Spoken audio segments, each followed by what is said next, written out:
I've been beta testing for Apple's iOS 18 coming this fall, and these are some of the best features and also some of the worst features that I've noticed in iOS 18. Now, I'm not going to sit here and lie to you and say that I've used it every single day of my life since the beta's come out, but I will say when it has come in, it's come in clutch. I'm sure there's a ton of different situations where this would come in absolutely clutch. Maybe you just want to be the first person to say happy birthday, but you really need that sleep for work, so you could just schedule a quick text. Or maybe the recipient of the text message just can't be bothered for the next hour and a half, and so you could schedule it for then.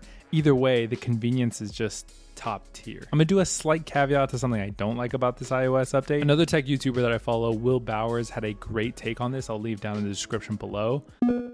The new Photos app in iOS 18 is honestly a bit of a mess right now. Overall, it's clunky, it's overhauled way too much, making what used to be just a simplified Photos app feels too cluttered now. Something I will give Apple is they made it more customizable to where you don't necessarily have to have all these clusters at the bottom, so good on Apple, but still overhauled a little too much. SharePlay is now getting an amazing feature where not only will you be able to watch Netflix with your loved ones from across the country, but those who need help with technology will be able to get it a lot easier with SharePlay. It used to be the case that SharePlay only let you see the other person's screen, but now with this update, it'll allow you to actually draw on the screen that the person is looking at, as well as ask for remote control, so that way you can change settings, try to help the other person. So grandma, grandpa, or maybe just somebody who just doesn't know how to use an Apple device can now get your help directly through SharePlay. And one of the benefits is they get to watch you do the process, so in the future, they can learn for themselves. The second caveat that I really don't like about iOS 18 is the auto-refine handwriting. It was shown in the iOS 18 demonstrations, and personally, I think that they got somebody whose handwriting was pretty close to the refinement tool, so it didn't look that bad,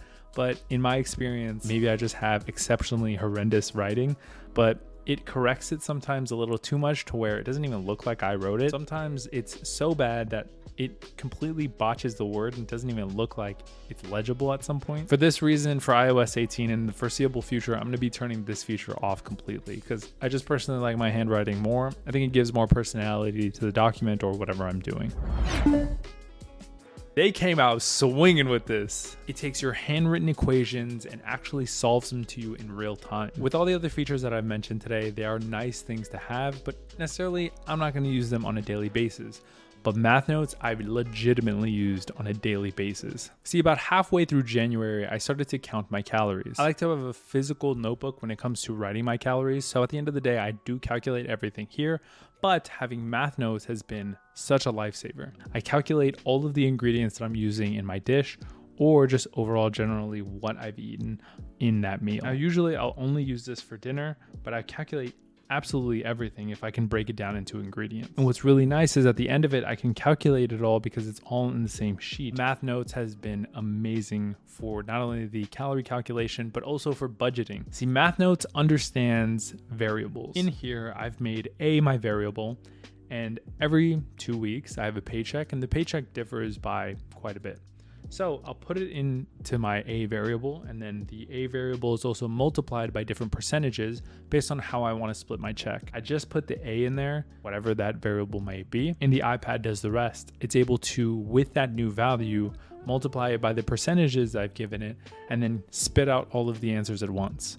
Then from there, I can go into my bank account and divvy up all the money manually. That's personally how I use Math Notes, and like I said, it's literally become a part of my daily life, especially with meals and calorie calculation. It's been so clutch. With that, I'm very excited for iOS 18. Let me know what you're excited about down in the comments below. Thank you so much for watching. Leave a like, comment, and subscribe. Peace.